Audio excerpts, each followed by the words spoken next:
Kasih karunia dan damai sejahtera dari Allah Bapa kiranya menyertai saudara-saudara sekalian. Amin. Marilah kita mendengar firman Tuhan yang diangkat dari Ayub pasal 42 ayat 7 sampai ayat ke-17. Demikian dikatakan. Setelah Tuhan mengucapkan firman itu kepada Ayub, maka firman Tuhan kepada Elifas orang teman, murkaku menyala terhadap engkau dan terhadap kedua sahabatmu, karena kamu tidak berkata benar tentang aku seperti hambaku Ayub. Oleh sebab itu, ambillah 7 ekor lembu jantan dan 7 ekor domba jantan dan pergilah kepada hambaku Ayub. Lalu persembahkanlah semuanya itu sebagai korban bakaran untuk dirimu. Dan baiklah hambaku Ayub meminta doa untuk kamu, karena hanya permintaannya lah yang akan kuterima, supaya aku tidak melakukan aniaya terhadap kamu, sebab kamu tidak berkata benar tentang aku, seperti hambaku Ayub. Maka pergilah Elifas orang Teman, Bildad orang Suah, dan Zofar orang Naama. Lalu mereka melakukan seperti apa yang difirmankan Tuhan kepada mereka. Dan Tuhan menerima permintaan Ayub. Lalu Tuhan memulihkan keadaan Ayub setelah ia meminta doa untuk sahabat-sahabatnya. Dan Tuhan memberikan kepada Ayub 2 kali lipat dari segala kepunyaannya dahulu. Kemudian datanglah kepadanya semua saudaranya laki-laki dan perempuan, dan semua kenalannya yang lama, dan makan bersama-sama dengan dia di rumahnya. Mereka menyatakan turut berduka cita dan menghibur dia oleh karena segala malapetaka yang telah ditimpakan Tuhan kepadanya. Dan mereka masing-masing memberi dia uang 1 kesita dan sebuah cincin emas. Tuhan memberkati Ayub dalam hidupnya, dan selanjutnya lebih daripada dalam hidupnya yang dahulu. Ia mendapat 14.000 ekor kambing domba, dan 6.000 unta, 1.000 pasang lembu, dan 1.000 ekor keledai betina. Dan ia juga mendapat 7 orang anak laki-laki dan 3 orang anak perempuan. Dan anak perempuan yang pertama diberinya nama Yemima, yang kedua Kezia, dan yang ketiga Keren Hapuk. Di seluruh negeri tidak terdapat perempuan yang secantik anak-anak Ayub. Dan mereka diberi ayahnya milik pusaka di tengah-tengah saudara-saudaranya laki-laki. Sesudah itu, Ayub masih hidup 140 tahun lamanya. Ia melihat anak-anaknya dan cucu-cucunya sampai keturunan yang keempat. Maka matilah Ayub tua dan lanjut umur. Saudara-saudara, hari ini kita akan menikmati sebuah kisah yang indah. Kisah hidup dari seorang Ayub. Dia adalah seorang yang saleh, jujur, takut akan Allah, dan menjauhi kejahatan. Dia adalah seorang yang kaya raya, mempunyai banyak harta, punya anak-anak yang tangguh, dan juga punya sahabat yang baik dari negeri asing. Jadi jangkauan kehidupannya sampai ke negeri asing. Juga mempunyai seorang istri yang mendampingi hidupnya, serta banyak pekerja di dalam keluarganya. Saudaraku, setiap kali anak-anak Ayub melakukan pesta, mereka bergiliran, bergantian rumah melakukan pesta. Mereka juga mengajak saudara-saudara perempuannya untuk menikmati pesta itu. Setelah selesai pesta, Ayub akan mengumpulkan seluruh anak-anaknya, memberikan persembahan kepada Tuhan, memohon ampun kepada Tuhan. Siapa tahu ketika mereka berpesta, anak-anakku berbuat dosa dan mengutuki Allah, pikir Ayub.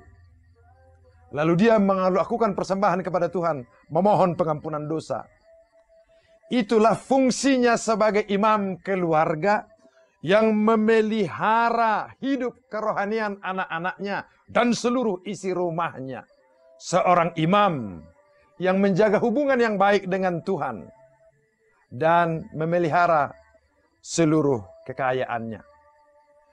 Namun saudara-saudara, dalam kisah ini anak-anak Allah dan juga iblis pergi menghadap Allah. Kemudian Allah bertanya, "Hei iblis, kau dari mana?" Lalu dia beritahu, "Aku jalan-jalan di seluruh dunia ini.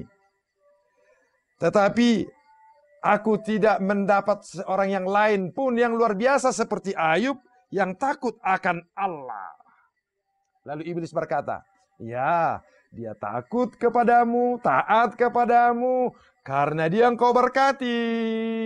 Dia mempunyai harta yang banyak, dia mempunyai anak-anak yang baik, dia punya sahabat-sahabat yang baik. Coba kau ambil itu, maka dia akan mengutuki engkau." Lalu Tuhan berkata, "Lakukanlah seperti yang kau kehendaki." Lalu terjadilah malapetaka dalam kehidupan Ayub. Seluruh hartanya habis. Anak-anaknya juga mati. Pada saat mereka berpesta, puting beliung datang merubuhkan rumahnya. Lalu seluruh anak-anaknya mati. Hartanya semua habis. Namun demikian saudara-saudara, Ayub yang jujur, saleh, takut akan Allah dan menjauhi kejahatan ini, datang berlutut dan berdoa kepada Tuhan memohon ampun serta berkata, "Ya Tuhan, dengan telanjang aku keluar dari kandungan ibuku, dengan telanjang juga aku akan kembali ke dalamnya. Tuhan yang memberi, Tuhan yang mengambil, terpujilah nama Tuhan." Dalam suasana derita kehabisan seluruh harta kekayaan dan keturunannya anak-anaknya, Ayub tidak berdosa, dia tetap setia kepada Tuhan. Lalu iblis melanjutkan pekerjaannya, melapor kepada Tuhan. "Ya, bagaimana kau lihat hambaku Ayub?"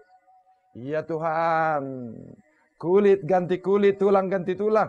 Coba kau sentuh kulitnya, maka dia akan mengutuki engkau." Lalu Tuhan berkata, "Lakukanlah seperti yang kamu inginkan, tetapi nyawanya tidak boleh kau ganggu." Lalu terjadilah penyakit kepada Ayub. Dia mengalami kerusakan tubuh penuh dengan bara yang busuk. Tubuhnya hancur, berbau saudara-saudara. Berbau. Bahkan karena itu istrinya yang selama ini bersama dengan dia berkata kepada Ayub, "Masih bertekunkah engkau kepada Allahmu?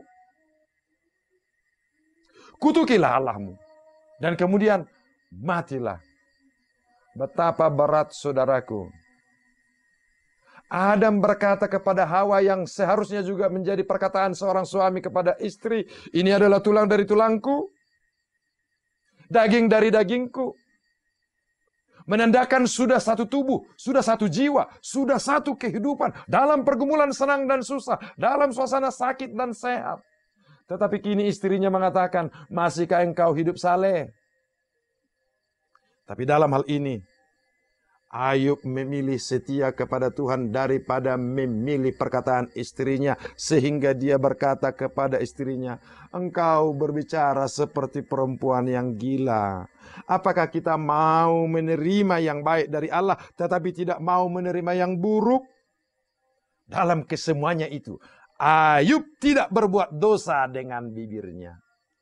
Sebuah ketangguhan iman dari seorang Ayub. Tangguh beriman ketika dia sejahtera dan kaya. Tetapi juga tangguh beriman ketika dia menderita dan jatuh miskin. Bahkan istrinya sendiri juga sudah hendak meninggalkannya. Dia tetap setia kepada Tuhan. Kisah berlanjut saudara-saudara. 3 orang sahabat mereka datang menjumpainya. Elifas, Bildad, dan Zofar. Mereka menjumpai Ayub setelah mendengar derita yang dihadapinya, kesulitan yang dihadapinya. Dari jauh mereka melihat, Mereka tidak bisa lagi mengenalinya. Ayub hanya tertidur di atas dedaunan, saudara-saudara, sebab tubuhnya semua sudah hancur, penuh dengan bara yang busuk dan bau, saudara-saudara. Sahabatnya menangis, mengoyakkan jubah mereka. Mereka ikut prihatin, ikut berduka, ikut bersimpati atas penderitaan Ayub. Lalu mereka duduk bersama di samping Ayub 7 hari 7 malam. Sebuah persahabatan yang luar biasa, saudara-saudara. Ikatan persahabatan yang begitu mengikat. 7 hari 7 malam, saudara-saudara. Mereka berdiam diri, merenung, ingin memahami apa yang sedang terjadi dalam kehidupan Ayub. Setelah 7 hari 7 malam berdiam diri, mulailah sahabat-sahabatnya berbicara kepada Ayub. Karena mereka rindu dan ingin supaya Ayub tidak mengalami derita ini, supaya Ayub dipulihkan dari derita ini. Lalu mereka berbicara, Ayub, ini terjadi kepadamu pasti karena ada kesalahan yang kau lakukan. Pasti ada karena dosa yang kau lakukan. Itulah kehidupan manusia, saudara-saudara. Perenungan manusia bila seseorang jatuh ke dalam penderitaan, gagal dari keberhasilan. Orang selalu berpikir, pasti ada sesuatu yang salah engkau lakukan. Ini terjadi akibat dosamu. Ini terjadi akibat kesalahanmu. Kecenderungan manusia menghakimi orang yang gagal adalah menjadi tradisi dan kebiasaan manusia, saudara-saudara. Itu sebabnya mereka mengatakan, engkau dalam hal ini pasti melakukan dosa. Mengakulah di hadapan Tuhan. Tetapi Ayub merenungkan, aku tidak melakukan dosa yang memungkinkan aku mendapatkan derita ini. Tetapi kalau ini derita datang atas kehendak Allah, itu pasti karena Allah mengkehendaki. Allah memberikan yang baik dan memberikan yang buruk, itu pasti ada rencana Allah. Tetapi sahabat-sahabatnya ini berpikir tidak demikian. Pasti ini karena kesalahanmu. Itulah kecenderungan manusia, saudara-saudara. Persahabatan mereka gagal memahami kehendak Tuhan. Sebab mereka bertiga fokus pada keinginan dan kerinduan untuk kebaikan. Bukan maksud jahat sesungguhnya, tetapi sebuah kebaikan. Tetapi kegagalan mereka ialah memahami Tuhan dalam penderitaan. Memahami Tuhan dalam kesulitan. Itulah kegagalan ketiga orang sahabat itu. Itulah sebabnya dalam nats kita pada hari ini, hal itu menjadi titik sorot dari penulis, saudara-saudaraku. Saya akan ulangi kepada saudara-saudara. Tuhan berfirman kepada Elifas, murkaku menyala terhadap engkau dan kawanmu yang dua itu. Sebab apa? Sebab engkau tidak berbicara yang benar tentang aku, seperti hambaku Ayub itu. Engkau tidak berbicara benar tentang aku. Engkau berbicara baik tentang kemampuan berpikirmu, tentang kerinduanmu, tentang keinginanmu.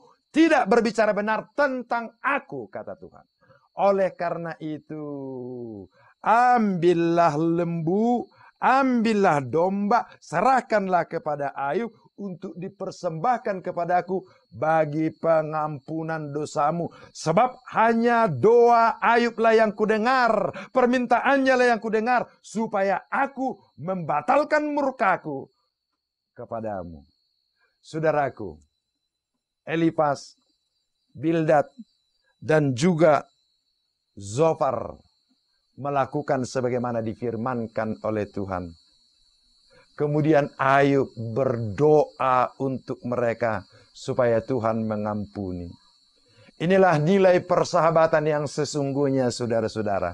Inilah nilai persekutuan. Inilah nilai persaudaraan. Seorang sahabat yang baik, yang tergantung hidupnya pada Tuhan, berdoa untuk keselamatan sahabat-sahabatnya, berdoa untuk keselamatan persekutuan, berdoa untuk keselamatan saudara-saudaranya. Inilah nilai yang baru, inilah budaya yang baru yang harus kita pelihara, saudara-saudara. Persahabatan kita sebagai orang percaya, persaudaraan kita sebagai orang percaya, persekutuan kita sebagai orang percaya, berdoa kepada Tuhan untuk memohon pengampunan atas dosa saudara-saudara kita. Sebab Tuhan berkenan kepada Ayub dan juga kepada kita, saudara-saudara. Yang kedua, Allah memulihkan keadaan Ayub, mengembalikan kesehatannya. Dan saudara-saudaranya, keluarganya, sahabat-sahabatnya yang lain, teman sekampungnya datang menjumpai Ayub. Lalu mereka makan bersama. Tetapi tidak hanya makan bersama, mereka menghibur Ayub, menyampaikan turut berduka cita. Bukan hanya itu saja, mereka memberikan uang mereka, memberikan cincin emas mereka, supaya ada modal dasar, modal yang baru bagi Ayub untuk melanjutkan kehidupannya. Saudaraku, kehidupan gotong royong, kehidupan saling tolong menolong dalam kehidupan yang dihidupi oleh Ayub bersama orang-orang sekitarnya menjadi nyata, saudara-saudara. Mereka bergerak bersama membantu orang yang mengalami derita, yang mengalami kesulitan, supaya dia boleh mengembalikan, memulihkan kembali kehidupannya, mengawali kehidupannya, saudara-saudaraku. Budaya ini, saudara-saudara, hendaknya kita biasakan dan kita lestarikan. Kehidupan yang saling menolong, kehidupan yang saling membantu, supaya mereka yang terpuruk dalam hidupnya, supaya orang yang menderita dalam hidupnya boleh dibangkitkan kembali. Jangan malah ditambah deritanya.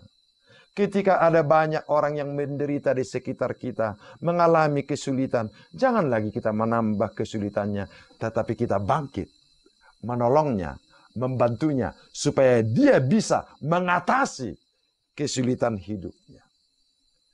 Lalu yang ketiga, saudara-saudara, di akhir penyelesaian penderitaan Ayub ini, sesuatu yang luar biasa terjadi, saudara-saudara.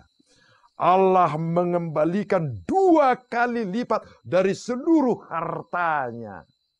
2 kali lipat, berlimpah lagi, supaya dia bisa gunakan untuk memberkati banyak orang.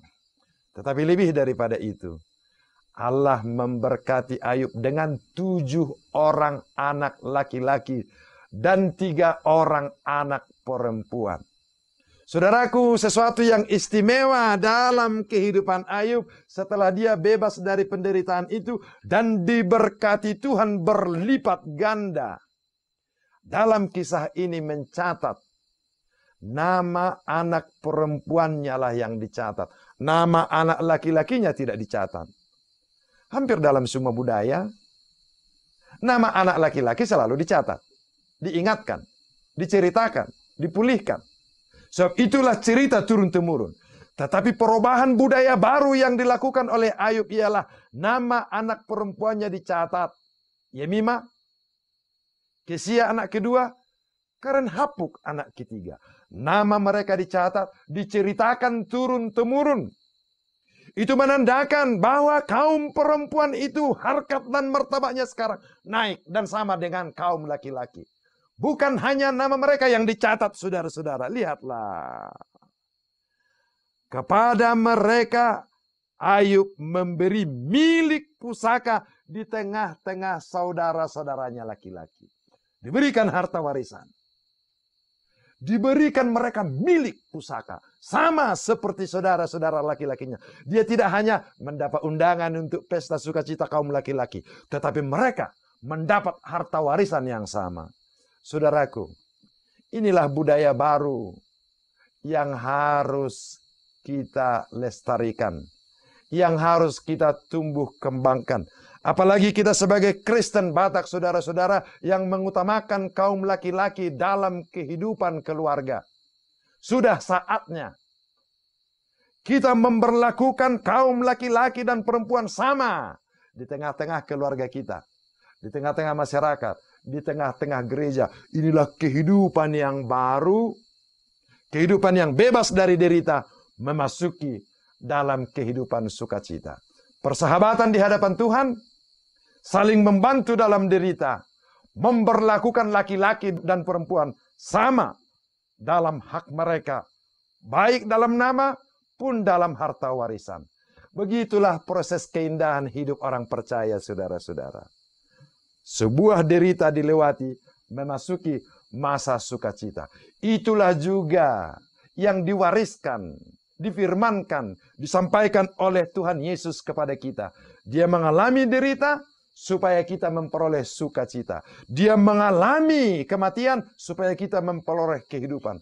Dan sekiranya terjadi pada masa-masa ini, saudaraku, kita harus menghadapi derita, harus menghadapi kesulitan, harus menghadapi berbagai tantangan kehidupan. Janganlah berdosa dengan mulut dan bibir kita. Janganlah berdosa dengan pikiran kita. Janganlah berdosa dengan tindakan kita kepada Allah. Tetapi tetaplah hidup saleh, jujur, takut akan Allah, dan menjauhi kejahatan. Niscaya derita ini akan berakhir. Sukacita akan diberikan oleh Tuhan kepada saudara dan saya, kepada persekutuan kita, dan kepada seluruh umat manusia. Tuhan Yesus memberkati kita, bebas dari suasana derita, memasuki suasana kehidupan sukacita. Amin.